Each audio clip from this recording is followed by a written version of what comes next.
Round 1 ની અંદર તમે ભાગ લીધો છે, તમને કોઈ કોલેજ મળી છે, તમે રાઉન્ડ 2 માં જવાના છો, નથી જવાના, રાઉન્ડ 1 માં તમે ભાગ નથી લીધો, તમે ડાયરેક્ટ રાઉન્ડ 2 માં ભાગ લેવા માટે જઈ રહ્યા છો, આ દરેક કેસની અંદર જે બી પછી 12th નું એડમિશન ચાલી રહ્યું છે ડિગ્રી એન્જિનિયરિંગ બીઈ બીટેક માટેનું એસીપીસી ની વેબસાઇટ ઉપર, એ તમામ વિદ્યાર્થીઓ અને વાલીઓ માટે આ વિડીયો ખૂબ જ અગત્યનો થવાનો છે. આ વિડીયો એન્ડ સુધી જોજો, કેમ કે જો તમે અત્યારે કોઈક મિસ્ટેક કરશો તો આગળના રાઉન્ડમાં પણ તમારે આ મિસ્ટેક ભોગવવાનું આવશે. તો યસ દોસ્તો, મારું નામ છે પ્રિયેશ પટેલ, આપ સર્વેનું ખૂબ ખૂબ હાર્દિક સ્વાગત છે પ્રિયેશ વિદ્યાપીઠ પ્લેટફોર્મની ઉપર. વિડીયોની શરૂઆત કરીએ એની પહેલા ચેનલ પર નવા છો સબસ્ક્રાઇબ કરી દો. એડમિશનના સેપરેટ વોટ્સઅપ ગ્રુપ બનાવેલા છે, એક પણ ગ્રુપમાં ના જોડાયા હોય ડિસ્ક્રિપ્શનમાં લિંક છે, જોડાયેલા રહેજો, બધી માહિતી મળતી રહેશે. અને ડિગ્રી ફર્સ્ટ સેમિસ્ટર માટેનો બધી જ કોલેજ અને યુનિવર્સિટીનો મેથેમેટિક્સ 1 નો કોર્સ લોન્ચ થઈ ગયો છે. એનો ડિટેલ વિડીયો ડિસ્ક્રિપ્શનમાં છે, એકવાર ચેક કરી લો. 1200 થી વધારે વિદ્યાર્થીઓ જોડાઈ ચૂક્યા છે, લાઈવ સેશન પણ શરૂ થઈ ગયા છે અને મેથેમેટિક્સ 1 ના સબ્જેક્ટ્સમાં જે વિદ્યાર્થીઓ જોડાય છે એમને બાકીના સબ્જેક્ટ્સ ઉપર ડિસ્કાઉન્ટ માટેના કૂપન કોડ મળી જશે. કોર્સ બાય કર્યા પછી અપડેટ માટે ટેલિગ્રામમાં જોડાઈ જવું છે. કોર્સમાં લિંક છે, લાઈવ ક્લાસ એપ્લિકેશન પ્લેટફોર્મ પર ચાલે છે. હવે હું વાત કરું સૌથી પહેલા તો આપણે એસીપીસી ની વેબસાઇટ ઉપર અમુક ઇન્સ્ટ્રક્શન જોઈ લઈએ. સૌથી પહેલી એક ઇન્સ્ટ્રક્શન આવી છે, હું તમને બધી જ નાનામાં નાની વસ્તુઓ કહીશ. તમારે કન્ફર્મ કરવા માટેની એમાં લખેલું જ છે કે સીટ એલોટમેન્ટમાં તમે રિઝલ્ટ જોઈ શકશો, online payment, credit card, debit card, net banking, UPI નો ઉપયોગ કરીને તમે કરી શકશો. નિર્ધારિત સમય મર્યાદામાં આ પેમેન્ટ તમે કરશો એટલે કન્ફર્મ થઈ જશે. જો શૂન્ય હશે, ક્યાંય પણ ફી નો ઉલ્લેખ શૂન્ય હશે, મતલબ TFWS હોય, ફ્રી શિપ કાર્ડ હશે, ગવર્મેન્ટ કોલેજમાં ગર્લ્સ માટે હશે, તો એમને એક્સેપ્ટ અને ડિક્લાઇન દેખાશે. તો જે એક્સેપ્ટ બટન પર ક્લિક કરશે તો ડાયરેક્ટ એમને સીટ એક્સેપ્ટન્સ લેટર મળી જશે. એ સીટ એક્સેપ્ટન્સ લેટર ખાસ ડાઉનલોડ કરી લેવાનો દરેક વિદ્યાર્થી. જેને ફીસ પે કરવાની છે, ફીસ પે કરશે એટલે કન્ફર્મ થઈ જશે. જ્યાં 0 ફીસ છે એ દરેકને એક્સેપ્ટ અને ડિક્લાઇન નું બટન આવશે. એક્સેપ્ટ કરી દેશો એટલે એક્સેપ્ટ થઈ જશે automatic. Seat acceptance letter print નીકળવા માટે લોગિન કરીને સીટ એલોટમેન્ટ રિઝલ્ટમાં સીટ એક્સેપ્ટન્સ લેટર પર ક્લિક કરશો અને ત્યાંથી પ્રિન્ટ કઢાવી લેશો. આ લેટર ખાસ કાઢી લેજો. સમય મર્યાદામાં ફાળવેલ પ્રવેશ આપ કન્ફર્મ ન કરો તો ઓટોમેટિક કેન્સલ થઈ જશે. મતલબ જેને ફીસ ભરવાનું દેખાડે છે ડાયરેક્ટ એક્સેપ્ટ ડિક્લાઇન નથી દેખાડતું, એ જો ફીસ નથી ભરતા તો શું થાય? તો ઓટોમેટિક આ પ્રવેશ તમારો રદ થઈ જાય અને પછી આ જ કોલેજની ફક્ત આ જ બ્રાન્ચ આગળના એક પણ રાઉન્ડમાં તમને ના મળે. એ કોલેજની બીજી બ્રાન્ચ માટે તમે એલિજિબલ હશો. જો તમે એસસી અથવા તો એસટી કેટેગરીના છો, સેલ્ફ ફાઇનાન્સમાં પ્રવેશ છે તો 0 ફીસ બતાવશે, પણ તમારે પ્રવેશ મળેલી સંસ્થામાં ફ્રી શિપ કાર્ડ બતાવવાનું જમા કરાવવું પડશે, નહીતર લાગુ પડતી ફી ભરવાની રહેશે. જે પણ રાઉન્ડ પછી તમે ફાઇનલ કોલેજ કરો છો એ જે તે કોલેજમાં ફ્રી શિપ કાર્ડ દેખાડવું પડશે, નહીતર કેન્સલ થઈ જશે. જો તમને ફાળવેલ પ્રવેશ વિડ્રો કરવા માંગતા હોય તો નિયત સમય મર્યાદામાં લોગિન કરીને admission detail, admission withdraw button પર ક્લિક કરવાનો, ઓટીપી આવશે, કન્ફર્મ કરશો એટલે રદ કરેલ પ્રવેશ ફરીથી સુનિશ્ચિત થઈ શકશે નહીં, એટલે તમે વિડ્રો મતલબ તમે આખી પ્રોસેસમાંથી શું થઈ જશો? બહાર થઈ જશો. સરકારશ્રીના નિયમો અનુસાર જોગવાઈ અન્વયે કોઈ પણ પ્રોફેશનલ અભ્યાસક્રમમાં પ્રવેશ માટે કોઈ પણ વિદ્યાર્થીએ પોતાના કોટાના એડમિશન માટે સંસ્થા ખાતે ઓરિજિનલ ડોક્યુમેન્ટ જમા કરવાના રહેતા નથી. જે કોલેજ તમારી પાસે ઓરિજિનલ ડોક્યુમેન્ટ માંગે છે, એસીપીસી ની વેબસાઇટમાં જ આ સર્ક્યુલર છે કે ઓરિજિનલ ડોક્યુમેન્ટ તમારે એક પણ સંસ્થા ખાતે આપવાના હોતા નથી. પ્રોફેશનલ અભ્યાસક્રમમાં પ્રવેશ માટે એક સેમિસ્ટરથી વધારે ફી લઈ શકશે નહીં. ઓનલાઈન પ્રવેશ કાર્યવાહી ચાલતી હોય તેવા સમયે પૂર્ણ સેમિસ્ટરની ફી ભરવી જરૂરી નથી. ઓનલાઈન કાર્યવાહી પૂર્ણ થઈ સંસ્થા ખાતે સેમિસ્ટરની પૂરી ફી ભરવાની રહેશે. બરાબર, એક સેમિસ્ટરથી વધારેની ફીસ પણ કોલેજ તમારી પાસે માંગી શકશે નહીં. આ સેમ ટુ સેમ બધી જ વસ્તુઓ ઇંગ્લિશમાં પણ લખેલી છે.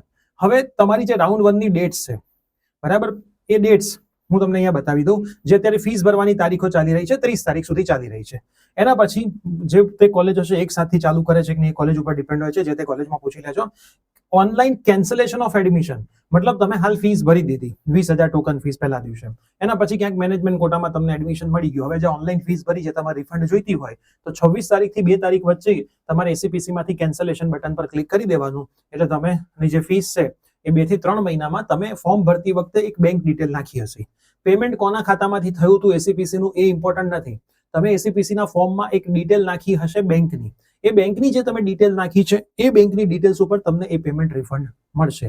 2 થી 3 મહિના જેવો સમય લાગી જતો હોય છે, એટલે ઉતાવળ કરવી નહીં. 2 થી 3 મહિનામાં એ પેમેન્ટ નથી આવતું તો એસીપીસી LD અમદાવાદ ખાતે મેઇન સેન્ટર છે, ત્યાં તમારે સંપર્ક કરવાનો રહેશે. વેકેન્સી 3 તારીખે દેખાડશે, પછીની આખી પ્રોસેસ હું તમને પછી સમજાવીશ. જેના ફોર્મ ભરવાના બાકી છે એ લોકો 1/7 થી 5/7 ફોર્મ ફરીથી ઓપન થશે, ભરી દેજો. હજી 40% લોકો એવા છે જે આપણા વિડીયો નથી જોતા, નાના સવાલો અમને મેસેજમાં પૂછતા હોય છે, અને એનો મતલબ કે તમે પરફેક્ટ જોતા જ નથી. હવે એક નિયમ સમજી લ્યો. અત્યારે રાઉન્ડ 1 પછી રાઉન્ડ 2 માં જતા પહેલા કોલેજના ઘણા બધા લોકોને તકલીફ ભર્યા કોલ, મેસેજીસ ને બધું આવી રહ્યું છે, તો હું તમને બહુ જ બેઝિક ભાષામાં, સાવ દેશી ભાષામાં સમજાવી દઉં તો શાંતિથી સમજી લેજો. રાઉન્ડ 1 નું રિઝલ્ટ આવી ગયું છે. હવે હું એવું કહું તમને કે રાઉન્ડ 1 માં તમને જે સીટ મળી છે એ કન્ફર્મ કરીને જ આગળ વધવું જોઈએ. તમે એમ કહેશો પણ સર મને ક્યાંક મેનેજમેન્ટ કોટામાં મળી જાય એમ છે, તો 30 તારીખ સુધીમાં જો તમને મેનેજમેન્ટ કોટામાં ક્યાંક મળી જાય છે તો 30 તારીખ સુધીમાં વેટ કરીને છેલ્લા દિવસે ફીસ ભરી દેજો. જો મેનેજમેન્ટ કોટામાં તમને એ જગ્યાએ મળતું નથી, માન લો મેરિટ છે અથવા કંઈ બી છે, નથી મળતું, તો પછી ફીસ ભરી દેજો ઓનલાઈન. હવે કોઈ એક વિદ્યાર્થી છે તે ફીસ ભરીને રાઉન્ડ 2 માં જાય છે, બીજો વિદ્યાર્થી ફીસ નથી ભરતો અને રાઉન્ડ 2 માં જાય છે. હવે ફક્ત નિયમ તમે સમજી લો, તમે ફીસ ભરીને રાઉન્ડ 2 માં જાઓ છો, રાઉન્ડ 2 ની અંદર એવી જ કોલેજનું ચોઇસ ફિલિંગ તમારે કરવાનું છે જેમાં રાઉન્ડ 1 માં તમને જે કોલેજ મળી છે એના કરતા વધારે ઈચ્છા છે જવાની. એટલે હવે રાઉન્ડ 2 માં બહુ મોટા મોટા ચોઇસ ફિલિંગ નહીં કરવા, જે પર્ટિક્યુલર તમારી જવાની ઈચ્છા હોય કે જેમાં તમને રાઉન્ડ 1 માં ના મળ્યું એ જ ચોઇસ ફિલિંગ કરવાનું રહેશે. જે નંબરની કોલેજ મળી છે એની નીચેની કોલેજ અથવા એના સિવાયની કોલેજ પણ તમે ચોઇસ ફિલિંગમાં એડ કરી શકશો. મતલબ રાઉન્ડ 2 માં તમે નવેસરથી આખું ચોઇસ ફિલિંગ કરી શકશો, કોઈ તકલીફ હોતી નથી ચોઇસ ફિલિંગના નિયમોની. બરાબર. હવે તમે ફીસ ભરીને રાઉન્ડ 2 માં ગયા, ચોઇસ ફિલિંગ કર્યું, કોઈ એક કોલેજમાં તમને મળી ગયું, તો તમને ત્યારે એક્સેપ્ટ કે ડિક્લાઇન નો ઓપ્શન નહીં આવે. હવે એક વિદ્યાર્થીનો મેસેજ હતો, સર હું ત્યારે ડિક્લાઇન દબાવી દઉં તો રાઉન્ડ 1 વાળી તો મારી રહે ને. તમને રાઉન્ડ 2 માં કોઈ કોલેજ મળે છે એનો મતલબ રાઉન્ડ 1 વાળી જતી જ રહી, ભલે તમે ફીસ ભરી છે. ત્યાં એક્સેપ્ટ ડિક્લાઇન એવું બધું ના હોય. બરાબર. એટલે ખાસ સમજી લો કે રાઉન્ડ 1 માં ફીસ ભરી, રાઉન્ડ 2 માં ગયા, કંઈ નથી મળતું, તમે જે ચોઇસ ફિલિંગ કરી છે એનું, તો રાઉન્ડ 1 વાળી રહેશે. કંઈક મળી જાય છે તો તમને પૂછવા નહીં આવે કે રાઉન્ડ 2 વાળી રાખું, 1 વાળી રાખું. રાઉન્ડ 1 વાળી ઓટો કેન્સલ થઈ જાય, પછી તમારે રાઉન્ડ 2 માં જવું પડે. પહેલો મોસ્ટ ઇમ્પોર્ટન્ટ નિયમ. રાઉન્ડ 1 થી રાઉન્ડ 2 માં જવા માટે કન્સર્ન આપવાનું હશે, જ્યારે આવશે ત્યારે હું તમને બતાવીશ કે આ રીતનું એક બાંહેધરી પત્ર હશે, સિલેક્ટ કરીને ઓટીપી નાખીને તમારે આગળના રાઉન્ડ માટે જવાનું આવશે. તમને પૂછશે. હવે કોઈ એવો મિત્ર છે જેને રાઉન્ડ 1 પછી રાઉન્ડ 2 માં જવું જ નથી, તો હવે તમારે એસીપીસી ની પ્રોફાઇલ ઓપન જ નથી કરવાની. તમારે રાઉન્ડ 1 પછી રાઉન્ડ 2 માં આગળ વધવું જ નથી. તમને રાઉન્ડ 1 માં જ ગમતી કોલેજ મળી ગઈ છે તો હવે એસીપીસી ની પ્રોફાઇલ ઓપન ના કરો. સર મેં તો ચોઇસ લોક કરેલી છે, પણ એ કંઈ જ કરવાનું નથી, કેમ કે રાઉન્ડ 2 માં જવા માટે કન્સલ આપવાનું છે. તમે કંઈ જ નહીં કરો એટલે ઓટો કન્સલ નો થઈ જાય કે તમારે હવે રાઉન્ડ 2 માં નથી જવું.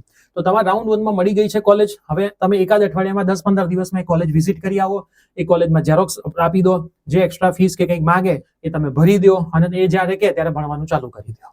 આ પહેલો નિયમ છે જો રાઉન્ડ 2 માં ના જવું. પછી એસીપીસી ની પ્રોફાઇલ ઓપન કરવાની તમારે થતી નથી. હવે રાઉન્ડ 1 માં કોઈ વિદ્યાર્થી છે ફીસ નથી ભરતો અને રાઉન્ડ 2 માં જાય છે, તો રાઉન્ડ 2 ની ચોઇસ ફિલિંગમાં એને કંઈક મળે છે તો ઠીક છે, કંઈ નહીં મળે તો એ પણ ગયું અને આ પણ ગયું. એનો મતલબ બંને કેસમાં તમને મળવા પાત્ર યસ હોય તો એમાં બેનિફિટ વધારે છે. બીજી મોસ્ટ ઇમ્પોર્ટન્ટ વસ્તુ, દરેક રાઉન્ડ પછી તમે એડમિશનનું જે પેમેન્ટ છે એ કેન્સલ માટેના દિવસો આપે જ છે. એટલે તમને એવું એક સાહેબ મને મેનેજમેન્ટ કોટાની રાહ જોવી છે, હાલ રાઉન્ડ 1 નું લઈ નથી લેવું, પણ તમે ફીસ ભરી દો ને એસીપીસી, તો દરેક રાઉન્ડ પછી ઓપ્શન આપ્યો છે કે ઓનલાઈન કેન્સલેશન ઓફ એડમિશન. એટલે તમે રાઉન્ડ 1 પછી રાઉન્ડ 2 માં ગયો, તમારી ફીસ કેરી ફોરવર્ડ જ થવાની છે. દર વખતે તમારે કોઈ ફીસ ભરવાની નહીં આવે. બરાબર. ગવર્મેન્ટમાંથી તમે પ્રાઇવેટમાં જશો તો 1500 ને 18500 ભરવાના આવશે 20000 પ્રમાણે. અત્યારે તમારી ગવર્મેન્ટ છે પછી પ્રાઇવેટ તો 18500. અત્યારે પ્રાઇવેટ છે ને ગવર્મેન્ટ છે તો 18500 રિફંડ થશે 3 મહિનાની અંદર ઓટોમેટિક આવે. એના માટે તમારે કોઈ પ્રોસેસ ના કરવાની હોય. એટલે દર રાઉન્ડમાં તમારી ફીસ કેરી ફોરવર્ડ થતી રહેશે. જો ગેપ હશે તો એ ભરવાનો રહેશે. બરાબર. દરેક રાઉન્ડે ફીસ ના ભરવાની. તમે જે ફીસ ભરો એસીપીસી પાસે જ હોય. જ્યાં સુધી બધું નથી પતતું ત્યાં સુધી એ કોલેજને જમાઈ ના કરાવે. તમે કદાચ કેન્સલ કરશો તો એ તમને જમા કરાવી દેશે. એટલે તમારે એસીપીસી માં ફીસની કોઈ ચિંતા જ નથી. ખાલી એટલા ટાઈમ માટે તમારે એટલું પેમેન્ટ બ્લોક થઈ જાય, એ ખાલી એક તમારી ચિંતા હોય. હવે રાઉન્ડ 2 ની અંદર કોણ જઈ શકે? જે લોકો કન્સલ આપે બધા જઈ શકે. કન્સલ કેવી રીતે આપવાનું? જે લોકોનું મેરિટ જનરેટ થયું છે, ભલે મોક રાઉન્ડ 1 માં ભાગ નથી લીધો, મેરિટ જનરેટ થયું છે તો ઇમ્પ્રુવમેન્ટમાં તમે પાસ થઈ જાઓ છો, એ દરેકે દરેક વિદ્યાર્થીઓ રાઉન્ડ 2 માં જઈ શકશે. પાસ થઈ ગયા પછી ફોર્મ ભરી દેજો. ઇમ્પ્રુવમેન્ટનું રિઝલ્ટ ક્યારે આવશે કોઈ ફિક્સ નથી, પણ જો રિઝલ્ટ લેટ જશે તો રાઉન્ડ 2 પણ લેટ જશે, કેમ કે રાઉન્ડ 2 ઇમ્પ્રુવમેન્ટના રિઝલ્ટ પહેલા ચાલુ નહીં થાય. તમે કહેશો સર ડેટ્સ આવી ગઈ છે તોય ચિંતા ના કરો, ડેટ્સ પાછી જતી રહેશે. એટલે હવે રાઉન્ડ 2 નું બધું જ કાર્યક્રમ એ ફક્ત ને ફક્ત ઇમ્પ્રુવમેન્ટના રિઝલ્ટના આધારે જ આગળનો ચાલશે. ત્યાં સુધી રાઉન્ડ 2 નહીં ચાલે. હા, જે વેકેન્સીનું લિસ્ટ છે એ આવી જશે, પણ એના પછીની એક પણ પ્રોસેસ આગળ ઇમ્પ્રુવમેન્ટના રિઝલ્ટ પછી જ થશે. મેરિટ નવો આવશે પછી રાઉન્ડ 2 થશે. રાઉન્ડ 2 પછી તમે રાઉન્ડ 3 માં જઈ શકો છો, કોઈ નિયમો નથી. ઘણાને એવું છે કે સર મને આ કોલેજ હજી મળતી નથી, મારે ટ્રાય કરવો છે, તો તમે દરેકે દરેક રાઉન્ડમાં ટ્રાય કરી શકો છો. છેલ્લે નથી મળતું તો રાઉન્ડ 1 માં ફીસ ભરી છે તો એ તો તમારી રહેવાની જ છે. દરેક રાઉન્ડમાં તમે ટ્રાય કરી શકો છો. હવે વાત આવે છે કે ઓનલાઈન કે ઓફલાઈન રિપોર્ટિંગ. ઘણી કોલેજે તમને મેલ કરી દીધા છે ઓનલાઈન રિપોર્ટિંગના, ઘણી જગ્યાએ તમને ફોન આવી ગયા છે કે તમારે આવવું જ પડે રિપોર્ટિંગ કરવા માટે. તો પહેલો નિયમ તમે સમજી લો, એસીપીસીએ તો કહી દીધું કે ઓરિજિનલ ડોક્યુમેન્ટ તમારે જમા નથી કરાવવાના. બીજો મોસ્ટ ઇમ્પોર્ટન્ટ નિયમ શું છે? તમારે જો આગળના રાઉન્ડમાં જવું છે તો રાઉન્ડ 1 ની કોલેજમાં તમારે ક્યાંય જવાની જરૂર નથી.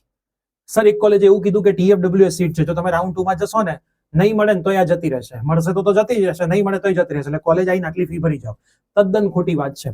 રાઉન્ડ 1 માં તમે એસીપીસી માં બ્લોક કરો છો, ભલે ₹0 આપીને બ્લોક કર્યું છે, લેટર ડાઉનલોડ કર્યો છે ને, કેમ કે ₹0 હતા, તમે લેટર ડાઉનલોડ કર્યો એક્સેપ્ટ દબાવીને, એટલે શીટ તમારી થઈ, તમારે કંઈ જ કરવાની જરૂર નહીં.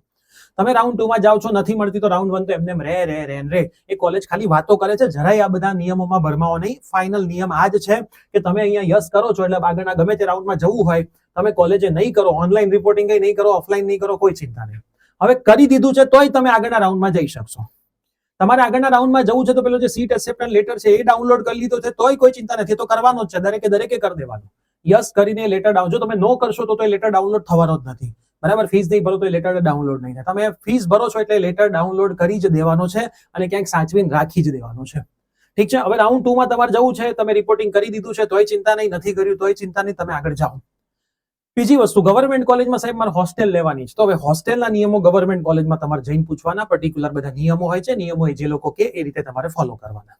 રાઉન્ડ 2 માં તમારે જવું છે તો રાઉન્ડ 1 ની કોલેજ જો ભણવાની હા પાડે, પરમિશન આપે, કોઈ પણ ફીસ લીધા વગર, તો તમે ભણવા જઈ શકો છો, સ્ટડી માટે જઈ શકો છો. પણ કોલેજ એમ કે સ્ટડી માટે આવવું હોય તો ફીસ ભરવી પડે, તો નથી જવું સ્ટડી માટે, પછી શાંતિથી ભણી લેવાશે. 1 મહિનામાં કોઈ ફરક પડી જતો નથી.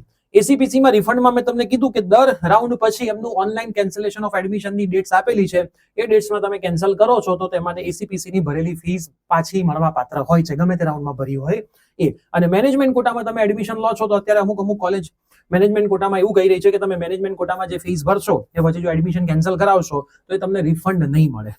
હવે નિયમ તો એવો જ છે કે તમને રિફંડ સમય મર્યાદામાં આપી દેવું જોઈએ, પણ આ વર્ષોથી ચાલતો નિયમ છે. એ વર્ષોથી ચાલતા નિયમની અંદર કશું થઈ નથી શકતું. બરાબર, એસીપીસી ને તમે ફરિયાદ કરો, ફરિયાદનું સોલ્યુશન આવે ના આવે એનું કોઈ જ સોલ્યુશન નથી. બરાબર, અને તમે એમને કહેશો કે આ મેનેજમેન્ટ કોટાની ફીસ રિફંડેબલ નથી એવું લખીને આપો તો એ લોકો નહીં લખીને આપે, કેમ કે એમને ખબર જ છે કે એમની કોલેજની વેલ્યુ થોડી વધારે છે, એટલે એ લોકોનું તો એડમિશન તમે નહીં લો તો બીજો ક્યાંકથી એડમિશન થઈ જવાનું છે. તો નિયમો તો આપણા દેશમાં ઘણા બધા બનતા જ હોય છે, પણ નિયમો ફોલો કરવા માટે નથી બનતા હોતા, આપ સર્વેને ખબર છે. એમાં જે સારી કોલેજ છે તો મેનેજમેન્ટ કોટાનું પાછું આપી દે છે, અમુક પોતાની મનમાની ચલાવતા હોય છે અને પછી સોલ્યુશન તો ક્યાંયથી નથી મળતું હતું. તમને ખબર છે ને અમને ખબર છે. એટલે મેનેજમેન્ટ કોટાની અંદર તમે જે ફીસ ભરો છો અને પછી આગળના રાઉન્ડમાં એસીપીસી માં જવાના છો, ક્યાંક તમને ગવર્મેન્ટ મળી જાય છે તો તમારી લોંગ ફીસ તો તમારી બચવાની જ છે. તમને લાગતું હોય કે લોકો ફીસ નથી આપતા, તમે રજૂઆત કરો, ના થાય તો એસીપીસી ને રજૂઆત કરો, તમારામાં સમય છે આ બધું કરવાનો તો તમે કરી શકો છો, ક્યાંક તમને ફીસ રિફંડ થઈ જાય. પણ જો ના થાય તો એટલો અફસોસ નહીં કરવો, કેમ કે 4 વર્ષની ગવર્મેન્ટની ફીસ તમારી બચી ગઈ છે. કેમ કે એડમિશન પ્રોસેસ એવી કોમ્પ્લિકેટેડ એડમિશન પ્રોસેસ છે કે બહુ જ બધું પેરેલલી ચાલે, અને એ પેરેલલી ચાલતું હોય ત્યારે તમને પણ કન્ફ્યુઝન હોય કે હું અહીંયા લઈ લઉં, અહીંયા મળશે કે નહીં મળે, અહીંયા મેરિટમાં નંબર આવશે કે નહીં આવે, અમે સમજી શકીએ છીએ. પણ અમુક વખતે અમારા હાથ બંધેલા હોય છે કે જેમાં અમે કંઈ જ ના કરી શકતા હોઈએ. તો આટલી વસ્તુનું ધ્યાન રાખી લેજો. રાઉન્ડ 2 માં જવું હોય તો રાઉન્ડ 1 ની કોલેજે રિપોર્ટિંગ કરાવો, ના કરાવો કોઈ ફરક નથી પડતો, પણ રાઉન્ડ 1 ની કોલેજે એક્સ્ટ્રા કોઈ પણ જાતની ફીસ ભરતા નહીં, આટલું તમે યાદ રાખજો. તમે રાઉન્ડ 1 માટે એસીપીસી માં ફીસ ભરી દીધી છે અથવા તો ફીસ નથી ને એક્સેપ્ટ કરી દીધું છે, લેટર ડાઉનલોડ કર્યો છે, એટલે હવે એ શીટ એસીપીસી કોઈને ના આપી શકે, એ કોલેજ વાળા કોઈને ના આપી શકે. રાઉન્ડ 2 માં તમે જાઓ ને કંઈક મળે તો ઓટોમેટિક રાઉન્ડ 1 ની જતી જ રહે, તમને પૂછે નહીં કે રાખવી છે કે નહીં, એ રાઉન્ડ 2 લેવી જ પડે, ના મળે તો રાઉન્ડ 1 ની રહે છે. આ સિમ્પલ સાદા નિયમો છે. આ મેક્સિમમ મિત્રોને શેર કરજો જેથી એમના બધા જ ડાઉટ્સ ક્લિયર થઈ જાય. તો આઈ હોપ હવે રાઉન્ડ 1 થી રાઉન્ડ 2 ના તમારા કોઈ ડાઉટ્સ નહીં રહ્યા હોય. જ્યારે વેકેન્સીનું લિસ્ટ આવશે ત્યારે સેપરેટ વિડીયો આપણે બનાવીશું, પ્લસ રાઉન્ડ 1 થી રાઉન્ડ 2 માં જવા માટે કન્સલ્ટ કેવી રીતે આપવાનું છે એનો પણ આપણે વિડીયો બનાવીશું. મેથ્સ 1 માં તમારે જોડાવું હોય તો ડિસ્ક્રિપ્શનમાં વિડીયો છે, જોઈ લો. 1200 થી વધારે વિદ્યાર્થીઓ ભણી રહ્યા છે, તમે જોડાઈ જાઓ. ફીસ થોડી વધારે દેવાના છે આપણે, કેમ કે બહુ જ માસ ભેગો થાય એટલે અમારે ડાઉટ સોલ્વ કરવાના હોય વિદ્યાર્થીઓના, તો પછી અમારી ટીમ પણ પહોંચી ના વળે, એટલે અમે ફીસ થોડી દર વખતે હાઈ કરતા હોઈએ છીએ. તો ખાસ જેને જોડાવવું હોય વહેલી તકે જોડાઈ જજો. મળીએ છીએ. Bye bye, take care.